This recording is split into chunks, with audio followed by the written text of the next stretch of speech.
all. Welcome back to the Everyday Wholeness Show. I'm Karen Stultz here with my most amazing, awesome friend and colleague and just all around great person to know is Thank Janet you. Uribe.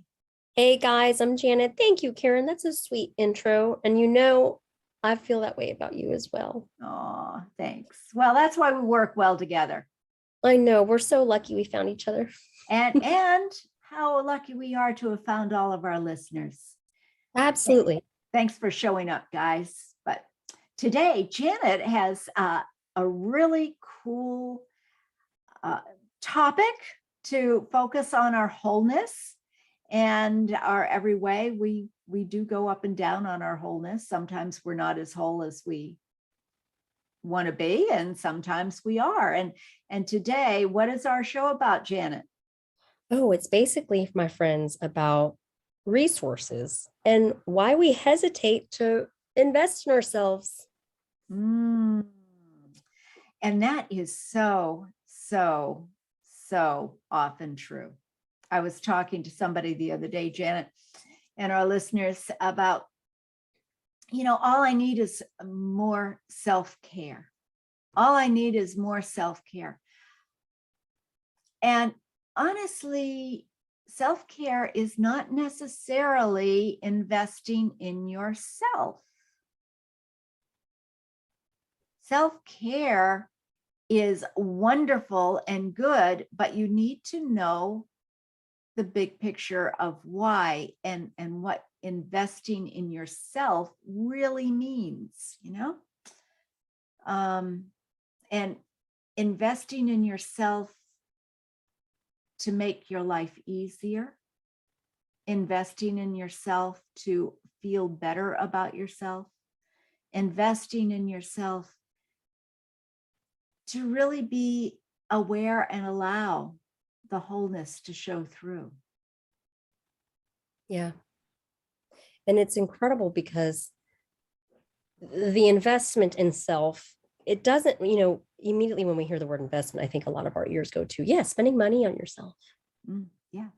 But it doesn't just end there. We're talking about time investment. We're talking about energetic investment. We're talking about, Sorry about that, guys. We're talking about like thought and mental real estate. So how is your mental real estate being invested in yourself? What kind of self-talk do you have about yourself? So there's so many components that go into this. I have some mental real estate that showed up this morning for me that I realized, I realized I have this tendency to tell people in the universe, I am disorganized, I am messy, I am chaotic with how I function. And people come over, coworkers and such, and they'll say, how do you live like this? And I'll say, it's like organized chaos. Like, to me, I just know where everything is. And but today I did not know. So I missed this morning. I lost my phone. And I lost my phone because there was clutter and I couldn't identify my phone in the clutter in the laundry room. And I was looking and I missed one meeting. All I could do was email these people and tell them, look, I'm so sorry. I have misplaced my phone. Can we reschedule? One of them said, hey, can we Zoom? Like, yeah, we can Zoom. But the idea being this, friends, it is an area of my life that I have chosen to ignore and have not spent time investing time, energy, thought. So because I haven't given it time, energy, and thought, guess what continues? The same problem. Now think about how that applies to any various area of your life. We get stuck with heart energy and pain, and we just let it get stuck.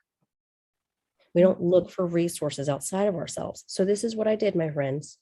Through my amazing yoga instructor, Anna, basically found this other woman named Heather, who has an incredible energy, and she is helping me organize my life. Now, I decided to hire her because I walked into Anna's home and realized, oh my God, I'm an intuitive. I can read and feel energy. This is what it feels like.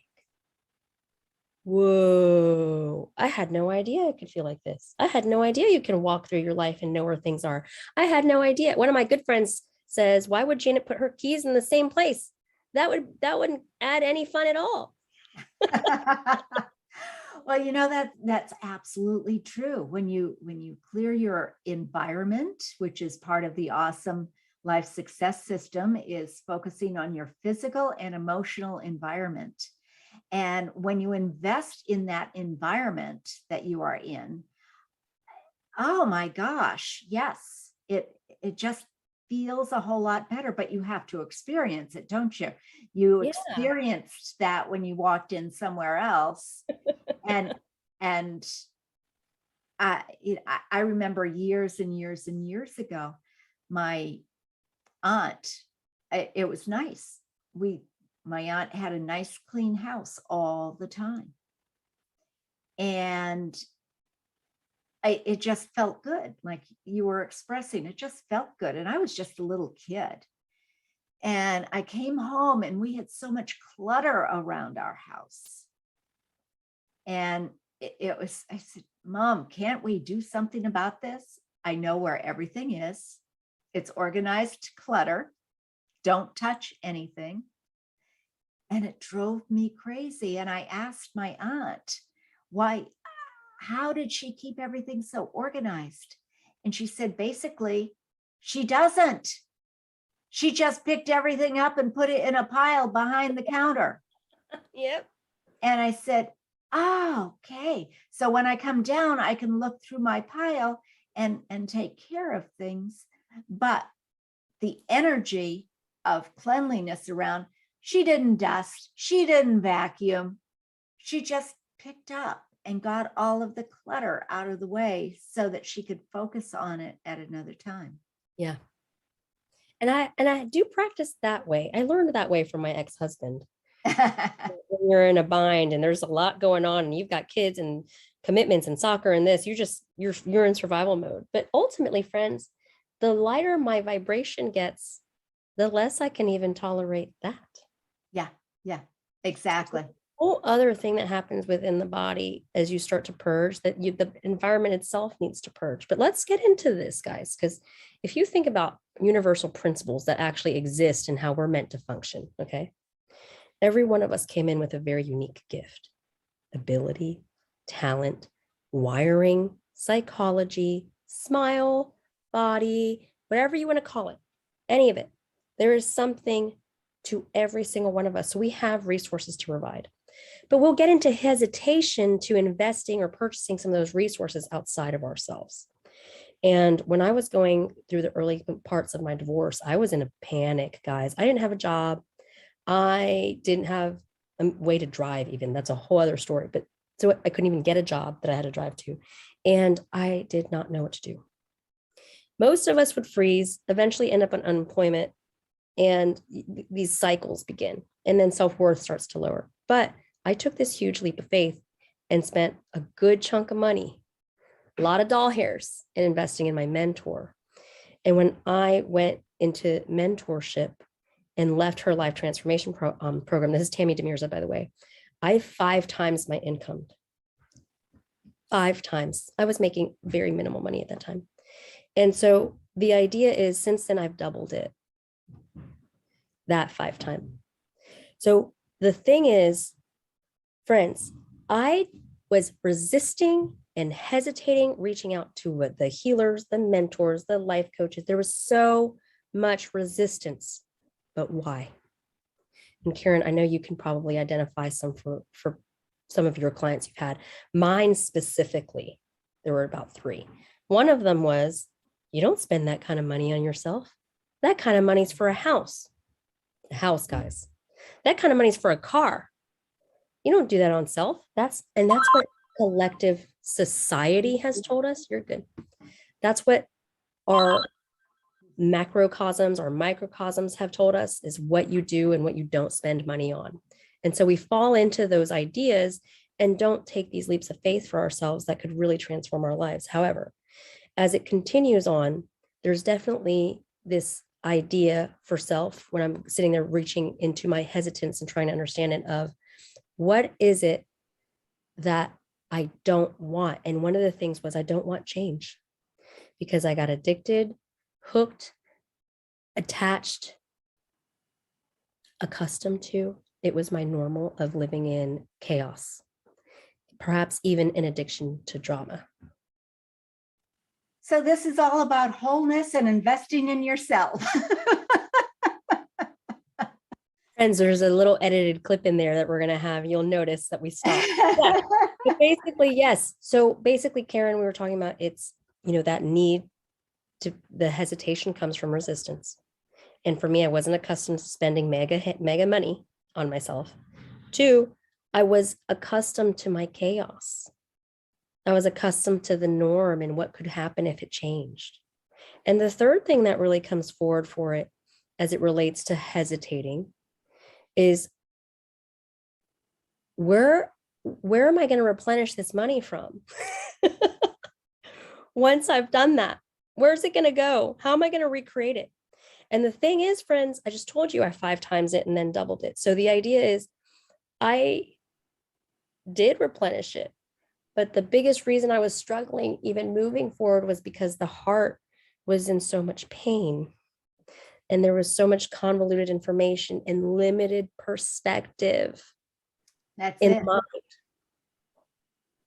So I hired a resource. Today, I have a resource. It's no wonder that I lost my phone and 800 things went crazy this morning, because I had a professional organizer coming into my home to help me with new systems and decluttering, throwing out the old, getting in the new, and so on. And so it's funny to me that all the things proved it to me. No, you're not just hiring her for your living room. You're going to have her do the whole project. So friends, here's the thing. I'll take you even deeper into this. There is something called the law of one to many and many to one, a universal law and principle that when you start with the self, you have something to give. When you get clear in your alignment and why you want something for you and how it serves you, you then serve others. So in me getting clear on what I needed and what I wanted, I identified the resources I needed. And in investing in them, bringing them in, I met new collaborators. I met someone who can assist me with my problem, which then permits me to assist more people, starting with me. So in the law of one to many and many to one, our financial systems are supposed to work that way, right? If you think about it, if no one hesitated to invest, then people would also be investing in us, and the cycle begins. Money, finances, time, love, all energetic exchange. Mm-hmm. And it's the ebb and flow. It comes and it goes. You give, you get. But if you're in fear of giving, if you're in fear of investing, if you're in fear of putting your energy, focus, or money somewhere, your love, your heart, that'll be my next theme for me, my heart. Am I going to put my heart in places where it looks like it could be scary? You will be the own dam to your river. The key here is not just investing willy-nilly in time, energy, money, whatever. It is being aware of where you are investing it and what is behind it. What is the intention? What is it that will serve you, that you are investing in? How will this investment make you grow, whether it be time, energy, or money? Those are my things. When you invest in something for yourself, it's important to recognize what it is that you're investing in, and not just, oh, they have a good thing to sell, or this is a good deal. They've gotten a great write-off here. Yes. But is that person, if you're investing in a service, is that person the person who is going to serve you to your highest good and not take any of your BS belief systems? Yeah. Not take any of it, and recognize that we have excuses as to why we don't invest. Oh my gosh, absolutely. And let me tell you what, my favorite thing, my favorite thing about hiring Heather Toledo, if any of you need her services in Austin area, is that I'm witnessing live what it looks like, how basically what happens in the non-physical, in the mind and in the non-physical, of us wanting to hold on to bullshit. Yeah. Oh, well, I might need that later. Now, Oh, these are all belief systems, uh-huh, excuses, stories, uh-huh, drama. Let's uh-huh, go of the blickety blank drama uh-huh. if you So want she, to move forward.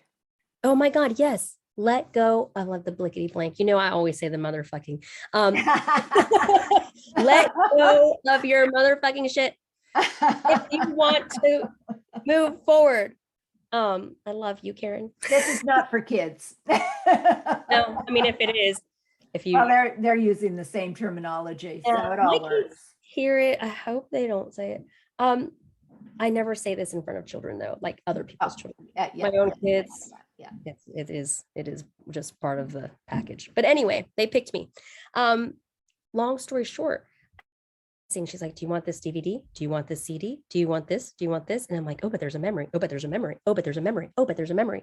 And I loved processing it, but I could hear myself processing the information that way. And I told myself, no, you don't get to say that out loud. You get, this has a memory. It's going. It's going. yeah. And if there is something that just does have true sentimental value, it can be photographed, it can be stored, it can become a digital file. There's ways to go about things. But ultimately, friends, like what you said, how does it serve me to keep this thing, Yeah. this DVD that I've had since 1998? Yeah, and sometimes it is that memory for sure, but you kind of have to feel it inside. I, Yeah. being the kinesthetic person that I am, it's when I look at it, how does it make me feel? Does it make me feel warm and fuzzy and wonderful? Does it make me feel beautiful and satisfied? Does it make me feel fun and happy? If not, think twice. Think twice about it. It may be time to go. I have a filing cabinet filled with trainings that I've gotten over the last 22 years. And someday I'll get back to them. And finally, it hit me. This is silly. This is silly. That over 22 years, the way we do business is a whole different ballgame. And the way you do business and the way I do business, we just, these things were not available 22 years ago. So why are we keeping, yes, the blickety blank stuff? Clear it out. Are you sure that's not the title?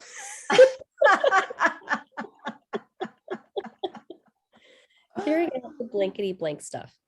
That's funny. But yeah, and it's incredible because that's really how our mind holds on to memory, holds on to scenarios and hate and drama that does not serve us. So what I'm loving is I'm witnessing the physical quantity of an entire corner of a very large living area filled with stuff that's leaving. And it was fantastic because then I had to, of course, I logically love witnessing the metaphor here of, ooh, what else leaves with that? Not only that, there are certain exchanges, notebooks, there are things that, you know, they had a purpose at the moment when you had it, but they don't have that purpose now, or it may not even resonate with you today. Same thing, even that energy leaves the home. Yeah. So it's really brilliant to watch because I'm just doing this in my home, but what are you doing in this home? Because I just sleep. That's the physical, what is going on inside. Yeah. Because I always say, you know, I don't live in my house. I just sleep there. I live in this house, the body, the temple, whatever you want to call it. Sometimes I load it up with green juices and sometimes I load it up with corn dogs, guys. Let's be honest. You never know what it's going to be. But the idea being, I am listening to it. I'm honoring what it needs. If it's out of balance, I get the resources be it the holistic doctor or the oil or the food or whatever it needs to make its investment in self to transition to the next thing. So it's interesting because, like, if you cut your finger wide open and it needs to be re-sewn and conditioned and whatever, you're not going to let it just sit there and fall off. Hopefully not. Hopefully not. But we don't do that for certain areas of our life when there are things that are bleeding and need true attention. Invested time, energy, money. Time, energy, money, and recognize the thoughts that you're having. Recognizing those thoughts and how we speak to ourselves. Oh, it's huge. And stop living in lack. It's like Janet was saying, we have to stop living in lack. What I hear most of the time are excuses, stories that are simply not true. They're simply not true. It's how you're looking at them, how you're owning them, that is creating this lack of self. Yeah. And let's start shifting those stories to create abundance, to create a whole life, to create the wholeness that is you by birthright. It is you. Yeah. And that wholeness, guys, let me tell you what, I was cooking a couple days ago in the kitchen, and I was paying attention to how I hold the knife, how I cut the onion. I love efficiencies. I love efficiencies. And it was interesting because I was sitting there thinking for a minute, all right, Janet, if you lived in some other planet and, like, I don't know, by the Orion Belt or something, and it was a totally different reality than this. You have some other race, DNA, whatever it is. What kind of bullshit would really, like, go away? What wouldn't matter? What would not matter? But yet your soul is whole. The soul is whole. Like, it wouldn't matter if I had my nails painted. It wouldn't matter if, like, I was late with something or what my credit score is. Like, none of this bullshit would matter because it's not who you really are. And a lot of people will use that as an excuse as well. Yes. And this is not who I really am, so it doesn't matter. Yes. But there is a fine line. Yeah. That creates that wholeness. Exactly. So here's the thing. When we're talking about wholeness, guys, a lot of times we'll talk about it with the external. But your internal is a light being. And there's no real limitation on what it can or can't do. The limitations were designed by us. And I promise you, even Karen and I have our own limitations. They exist, okay? We're not like flying. We're human. It's the human part of us. Our being part of us are the light beings, but it's the human part of us, right? Yeah, exactly. So it's just being able to understand that the reasons we choose to not invest in self, the reasons that we choose to not push ourselves, the reasons that we choose not to go and transform something about our lives, the reason that we choose to stay stuck is oftentimes just to continue the story. Mm-hmm. Because this is my norm and reality today. It's like one of my old mentors said, like, you want the new life, but you have the old psychology. Oh, I love that. Yeah. You can't have the new life if you have old psychology. Well, it goes back to the Einstein thing. You cannot, the definition of insanity is doing the same thing over and over again and expecting different results. Yeah. Exactly what you're saying. You cannot have the new life doing the same things that you did. Mm-hmm. So I think that I want to use this, my friends, to send y'all some love and tell you, what would investing in your life look like today?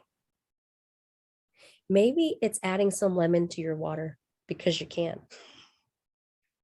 Maybe it's going on a quick drive to look at something prettier than where you are at that moment. Mhm. Maybe it's as simple as going out and going for a walk wherever you may be, enjoying life. Yeah. Or, you know, going outside and identifying what color blue the sky is today. Getting into the moment. This, Yeah. yeah, and using that. I love it.